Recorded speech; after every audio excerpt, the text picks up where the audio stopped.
दूसरा नुक्ता सुने कि टीचर का काम एड्रेस बताना होता है। टीचर का काम मंजिल पे पहुंचाना आपके लेवल पे ये है कि जब किसी को एड्रेस समझा दिया जाए और वो उस एड्रेस पे चल पड़े, मंजिल पे पहुंच जाता है। हम क्या है, हम एड्रेस तो समझ लेते हैं, चलते हैं ही नहीं, बैठे रहते हैं, सोए रहते हैं कछुए की तरह, तो फिर मंजिल पे कैसे पहुंचे। तो ये जो छोटी क्लासों में होता है कि जब बच्चा चलता है उसको उंगली पकड़ के चलाना सिखाते हैं। आप माशाल्लाह एमफिल के लैब की क्लास है, तो इसलिए ये मुनासिब नहीं है। इस वक्त 48 पार्टिसिपेंट अभी तक आए हैं। अस्सलाम वालेकुम सर। जी जी, कोई क्वेश्चन है तो करना चाहे तो करें। बाकी जो है ना, मैंने म्यूट किया, जब बाद वाले आते हैं फिर उनको मैंने एक ऑप्शन दिया है। अगर आप कहते हैं कि अनम्यूट होने का मैं इख्तियार इसलिए देता हूं कि कहीं पे आपको सवाल करना पड़ जाए, क्योंकि आप माशाल्लाह मैच्योर हैं।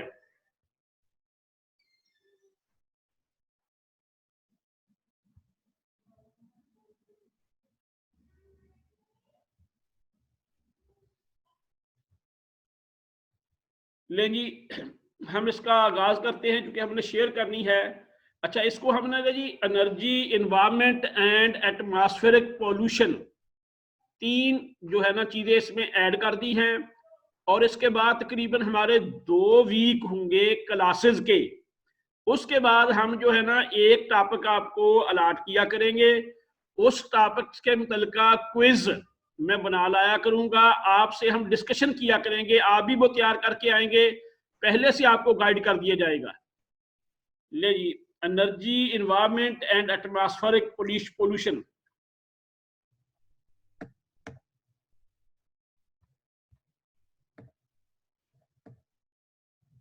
जी, व्हाट इज एनर्जी? एनर्जी की 2 टाइप्स, पोटेंशियल और काइनेटिक। पोटेंशियल के अंदर फर्दर कौन सी अकसाम आती हैं और काइनेटिक के अंदर फर्दर कौन सी आती हैं, ये इनकी डिटेल है। और मेरे ख्याल में आपके लेवल पे ये सेल्फ एक्सप्लेनेटरी है। ये पोटेंशियल ही की अकसाम हैं।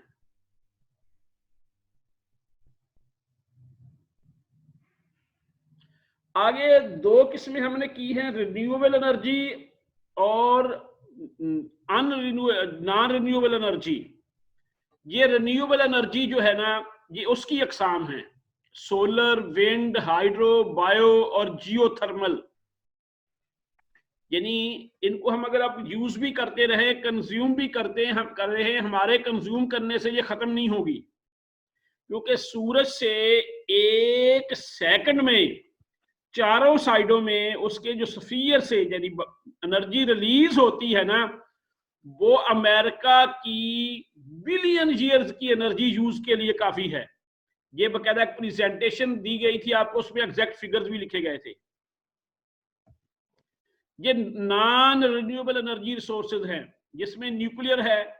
इसमें भी जो न्यूक्लियर फुजला जो है ना, वो जो जब वो यूज हो जाए तो फिर वो फुजला बन जाता है।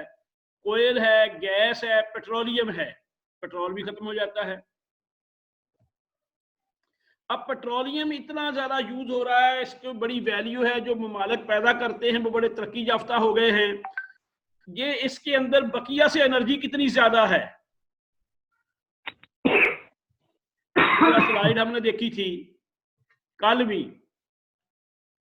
तो 1 gallon of oil does as much work as 20 workers 10 hours a day. अगर 20 मजदूर 10 घंटे एक दिन में काम करें और 1 साल के लिए करें तो इतना काम 1 गैलन पेट्रोल कर देता है। तो फिजिक्स की जुबान में आप जो है ना वर्क को जानते ही हैं, F.D। और फिजिक्स की जुबान में अगर कोई बंदा जिस जगह खड़ा है वहीं पे दोबारा आ जाए तो उसका वर्क 0 हो जाता है। ये मशीनी वर्क के हवाले से बात है। अब ये को आपको याद करने के लिए नहीं, रट्टा लगाने के लिए नहीं, ये 2005 के बाद इसमें चेंजेस भी आई होंगी।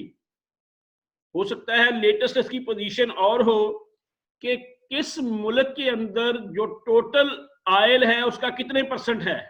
लेफ्ट साइड वाला कॉलम ये शो कर रहा है, और राइट साइड वाला कौन सा मुल्क कितने परसेंट जो दुनिया में पेट्रोल यूज हो रहा है उसका पेट्रोल का कर रहा है। ये मिडल ईस्ट के चंद ममालिक हैं जिनमें तेल पैदा करने वाले कौन से हैं और जो नहीं कर रहे वो कौन से हैं। ले जी, एनर्जी के हवाले से सिंपल हमने ये बात की है। तो अब उसके बाद है इन्वायरमेंट। एक तो है इन्वायरमेंट, अगर लेते हैं तो एटमॉस्फेयर, ये जो जमीन के गिर्द एयर का ब्लैंकेट है, गैसों का ब्लैंकेट है, that is called atmosphere. Land, ये जो हमारी अर्थ है, और वाटर, तीन मेजर इसके हैं। लेकिन इसको हम अगर आगे मजीद फर्दर टेक्निकल ज़बान में बयान करें, ये है 4 सेगमेंट्स बयान किए गए हैं इन्वायरमेंट के। There are 4 segments of environment. Lithosphere, ये जमीन की अपर सरफेस, अर्थ का जो सॉलिड हिस्सा है जिसके अंदर सॉइल है, अर्थ रॉक्स हैं, पहाड़ वगैरह हैं। हाइड्रोस्फीयर, हाइड्रोस्फीयर जो पानी है जमीन पे, जहां पे इन्होंने 75% लिखा हुआ है, लेकिन हम आमतौर पे लिखते हैं ये असल में समुंदर है ना। समुंदर के अलावा बाकी भी झीलें भी इसमें उन्होंने बाकी शामिल किया है। जो पोल्स पे पानी है, दीगर पानी है, इसलिए इसको 75% कह दिया गया है। बायोस्फीयर,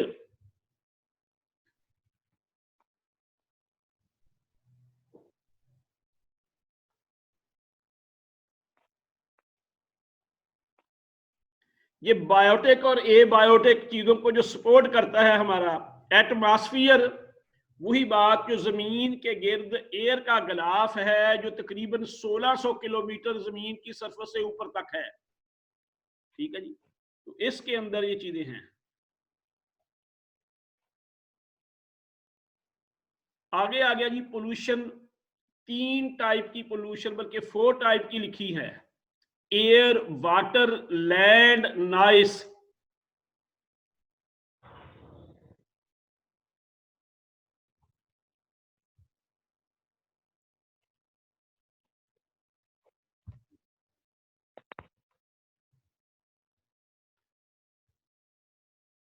जी, अभी तक कोई आपका क्वेश्चन हो इस ये लेते हैं जी थोड़ी देर के बाद। चलो अभी फिर शोर होगा।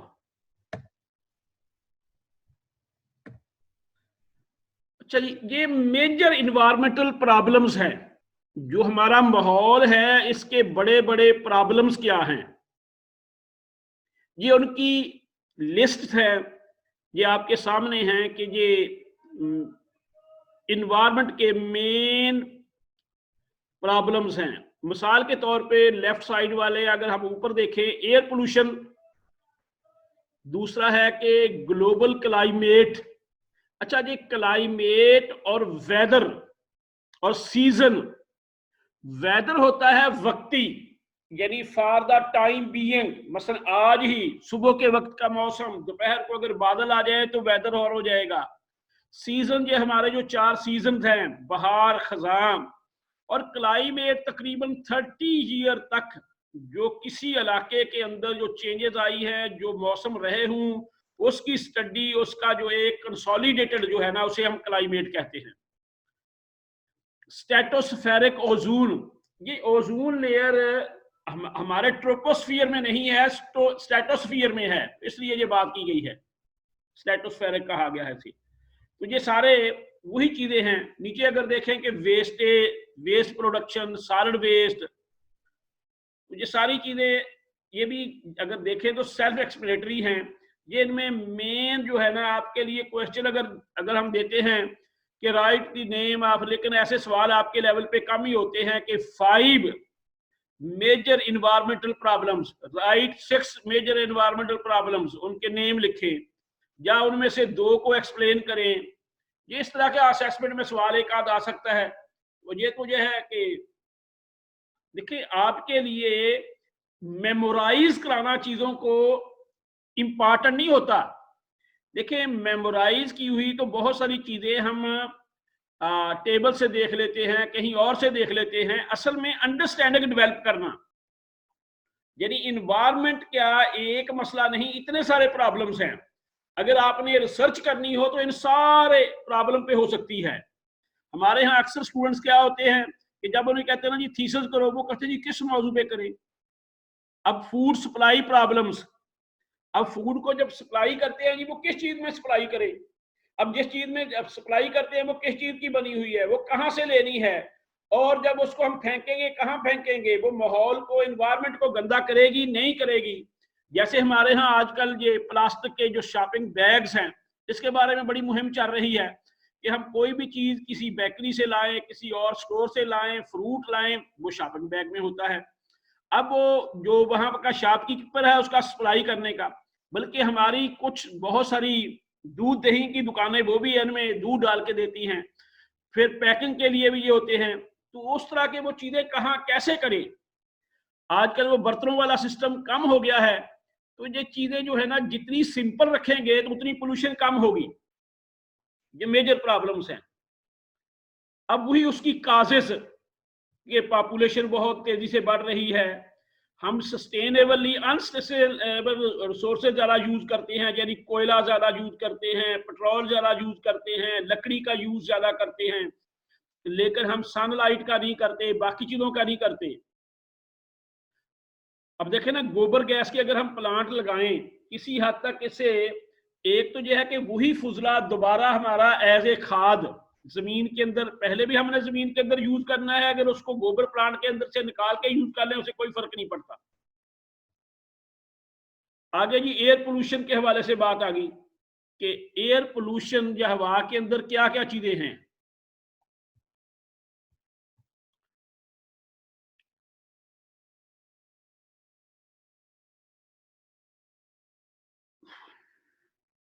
ठीक है जी, कि ऐसे chemical particles of matter or biological materials that cause harm, जो नुकसान दे सकें और डिस्कम्फर्ट कर सकें टू द ह्यूमंस या और लिविंग जो ऑर्गेनिजम्स हैं उनमें से किसी को, या हमारा नेचुरल इन्वायरमेंट है उसको डैमेज करें, जैसे इनटू द एटमॉस्फेयर, जैसे जो हमारा जो ओजोन लेयर को जैसे हमारी जो है ना नुकसान पहुंचा रही है। ये सल्फर डाइऑक्साइड जो है ये क्या होती है और ये हेल्थ के लिए क्या प्रॉब्लम क्या करती है,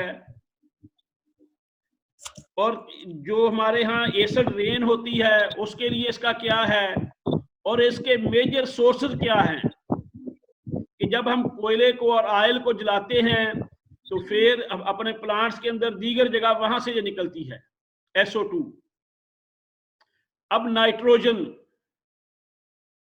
ऑक्साइड्स, ये नाइट्रोजन के जितने भी ऑक्साइड्स हैं ये जहरीले होते हैं, रेडिश और ब्राउन जो होते हैं डार्क ब्राउन के, इनके सेहत पे क्या असरात हैं, नाक में गले में इरिटेशन पैदा करते हैं, खांसी लाते हैं, ये सारी चीजें, हेडेच, इन चीजों में, और इनके मेजर सोर्सेज क्या हैं ये सारा लिखा हुआ है। ऐसे ही ओजोन, कहां पे है ओजोन, ये मैंने बात की थी कि ट्रोपोस्फियर में नहीं है, ये स्ट्रेटोस्फियर में है। ठीक है जी। अब जो है मोटर व्हीकल, फलां, गैसोलीन, वेपर, ये सारे केमिकल जो है ना ये इसको नुकसान देते हैं।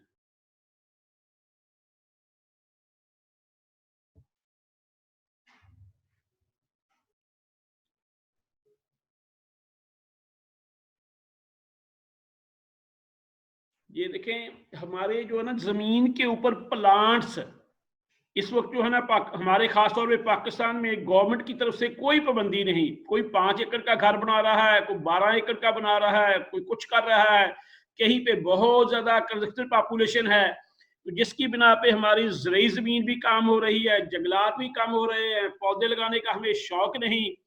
अच्छा अब देखें ना जी हमारे बहुत सारी गैस की, ऑक्सीजन की फैक्ट्रियां होती हैं। अब ऑक्सीजन की फैक्ट्रियां क्या है, पौधे, प्लांट्स।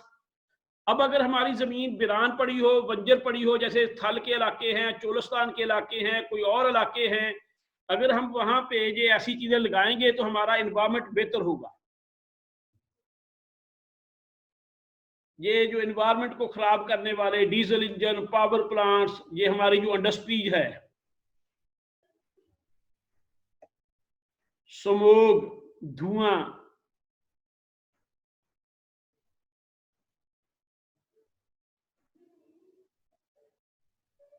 एसिड रेन, ये वही बातें आ रही हैं। Ozone layer depletion, global warming, global climate change, वही बात मैंने आपको सीजन, वेदर, सीजन और क्लाइमेट तीनों का डिफरेंस आपने शेयर किया है। ये हमारी उसी के आ रहे हैं।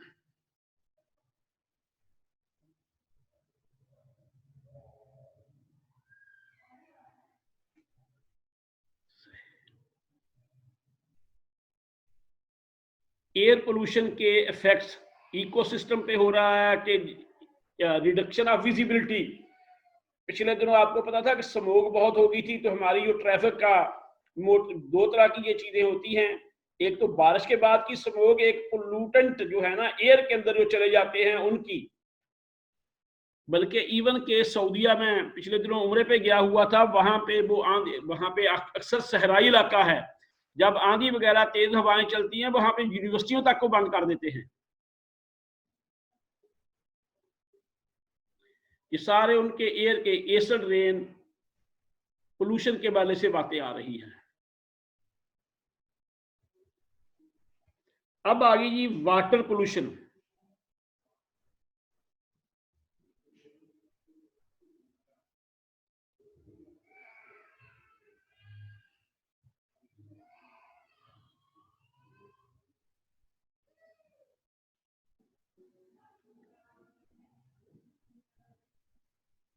जी,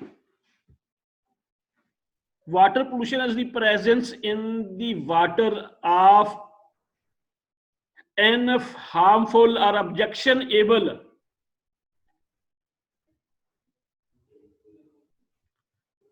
ये 10 मिनट रह गए जी आपके, फिर हमने सवाल भी लेने हैं। तो ये सारी चीजें इसमें आ गई हैं। वाटर पोल्यूशन किससे है? ये जो हमारा फैक्ट्रियों का, हमारा सीवरेज का गंदा पानी जो है ना नीचे सीपेज होती है। अब जमीन की earth surface and not covered by body of water, यानी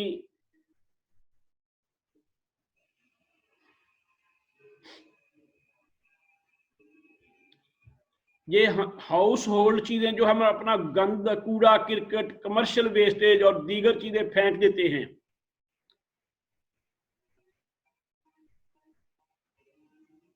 ये देखिए पानी गंदा जो है ना नदी नाले चश्मों का पीछे से आ रहा है, उसमें हमारी इंडस्ट्री की चीजें मिली हुई हैं। लेकिन जी इसको हमने कर दिया था शॉर्ट, अब मैं करने लगा हूं, टाइम है आपको अनम्यूट। आप अपने आप को, चूंकि आपको अलाउ किया है, जिसने सवाल करना है वो अपने आप को अनम्यूट करे, जिसने क्वेश्चन करना है वो कर ले खुद, सबको नहीं मैं करता। सर एक क्वेश्चन है। जी जी। अच्छा सर, जितनी हमने आज ये जो पढ़ा है हमने कि जो भी पोल्यूशन है या फॉसल फ्यूल्स की का इस्तेमाल है, ग्लोबल वार्मिंग वगैरह जो भी है, अब ये लॉकडाउन हुआ है, फॉसल फ्यूल वगैरह का जो इस्तेमाल है समझ लें बहुत मिनिमम हो चुका है। मोटर व्हीकल्स भी तकरीबन ना होने के बराबर हैं, पोल्यूशन, एयर पोल्यूशन वगैरह सब कुछ कम हो चुका है। तो ये क्या ये इन्वायरमेंटल साइंस वालों के लिए ये एक रिसर्च के लिए नया फील्ड नहीं होगा कि ये फ्यूचर फील्ड में भी जो है नया वो होगा और इन्वायरमेंट पहले से बहुत बेहतर हुआ है। ये बल्कि शो कर रहे हैं कि इटली के अंदर एक ऐसा शहर है जहां पे बहुत सारे सियाह जाते थे, वो पानी के अंदर ही है, तो उसका पानी साफ हो गया है। अच्छा, ये बहुत फर्क पड़ रहा है इन्वायरमेंट को। तो सर इसमें जब ये इतना जो है वो इस्तेमाल कम हो चुका है, तो फिर ये जो हम ग्लोबल वार्मिंग हम कह रहे थे, कार्बन डाइऑक्साइड की वजह से टेम्परेचर बढ़ रहा था, क्या ये फिर अब कुछ होगा कम, या ये हमारी सपोजिशन ही थी सारी? हाँ नहीं, कम हो रहा है, लेकिन इतने अरसे से हम करते आए हैं उसके हिसाब से तो जो टाइम इग्नोरेबल है, इसका पोर्शन तो होगा लेकिन हिस्सा जो है ना वो इग्नोरेबल होगा।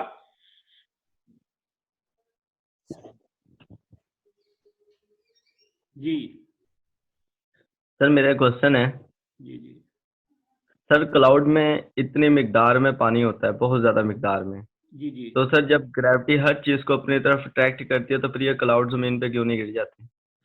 सही। देखिए, पहली बात है कि ग्रेविटी की बिना पे ही जब ये चीजें गर्म होके फैलती हैं, ठंडा होके सिकुड़ती हैं, जब फैली हुई हूं उनका वॉल्यूम ज्यादा होता है और उसका वेट वगैरह कम होता है, समझते हैं ना, उतने वॉल्यूम के लिहाज से। अब बात यह है कि जो आपने असूल अर्शमीदश भी पढ़ा है वो भी यही है कि वो कहते हैं बहरी जहाज तैरता रहता है, सुई डूब जाती है पानी के ऊपर। उसकी रीजन क्या है? रीजन ये है कि सुई का वॉल्यूम जो बहुत कम है, उस वॉल्यूम के लिहाज से उसका वेट ज्यादा है। जहाज का वॉल्यूम के लिहाज से वेट और उनके ऊपर उछाल की। ऐसे ही एयर के अंदर एक आम बैलून नीचे आता है, जब उसके अंदर हम ऐसी गैस भर देते हैं जो बाकी गैसों से हल्की है, ठीक। ये जो हमारे चूंकि तमाम एयर के अंदर होते हैं ड्रॉपलेट्स ये होते हैं, लेकिन जो एयर ऊपर चली जाती है उसमें भी नमी होती है। वो नमी ऊपर जाके ठंडा होकर कंसंट्रेट होती है, जिससे बादल बनते हैं। मजीद कंसंट्रेट होने के बाद पानी बनता है, वो ड्रॉप बन के नीचे गिरते हैं। अगर मजीद हो जाए तो ओले बन जाते हैं। जी सर रिपीट कीजिएगा थोड़ा सा। ये समुंदर पे जब आपकी धूप पड़ती है, जी सर। समंदर जो है ना ये पानी है, पानी की स्पेसिफिक हीट ज्यादा है, पानी देर से गर्म होता है, लेकिन ऊपर वाली सतह वाला जो एयर वगैरह है वो जल्दी होगी, वो बुखारात बन के ऊपर। अब जो गर्म हवा वो ऊपर उठेगी, ठंडी नीचे रहेगी। जो ऊपर उठ गई है ना, आपके ट्रोपोस्फियर में जब हम यूं यूं ऊपर जाते हैं टेम्परेचर क्या होता है? टेम्परेचर में तो सर काफी वेरिएशन आती है। जहां पे टेम्परेचर कितना है, अगर जहां पे कराची का आज +40 है, ऊपर जाके -40 नहीं हो जाता? जी सर। जो हवा को वो -40 कंडेंस करेगा, वो नीचे वाला कर सकता है? No sir. ऊपर जाके फिर बादल जब दोबारा कंडेंस या कंसंट्रेट होते हैं, तब फिर वो पानी जो है ना वो उसमें बदलते हैं, फिर नीचे गिरता है। जैसे आप ना जी एक ठंडा पानी का गिलास गर्मी के मौसम में बाहर रख दे, तो पानी के साइडों पे बुखारात पानी के बन जाएंगे। वही हवा जब ठंडे पानी से टच करेगी, हवा के अंदर नमी जो है ना, वेपर जो है ना, वो गैस की बजाय लिक्विड में चेंज हो जाएंगे।